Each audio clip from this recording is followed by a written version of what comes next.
Korang plan nak beli bak kurus Sebelum korang beli, dengan dulu apa saya nak share, lepas korang decide. Korang tahu tak ada dua contoh bahan terlarang yang sering dicampur dalam produk-produk pelangsing atau ubat-ubat kurus ni? Pertama adalah sibutramine, yang kedua adalah phentermine. Walaupun pengambilan bahan seperti sibutramine dan phentermine ini dapat membantu mengurangkan selera makan dan menguruskan badan, namun terdapat peningkatan risiko kesan sampingan daripada pengambilan bahan-bahan ini.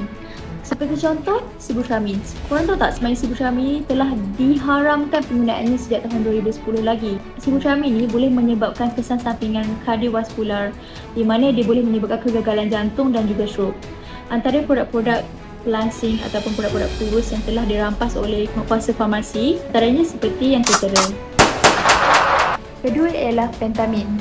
Korang tahu tak sebenarnya phentermine ni dia adalah ubat yang berpreskripsi di mana dia hanya boleh dimulakan oleh doktor untuk rawatan obesiti bagi pesakit yang mempunyai faktor risiko lain seperti darah tinggi, kencing manis ataupun paras kolesterol yang tinggi.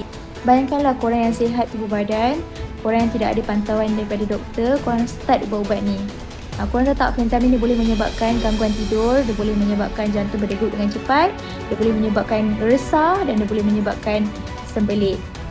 Ingat, tiada jalan pintas untuk turunkan berat badan. Amalkan diet yang sihat, makanan yang seimbang, exercise setiap hari. Jadilah pengguna yang bijak. Jangan mudah terpercaya dengan iklan-iklan produk pelangsingan badan atau kuruskan badan ni.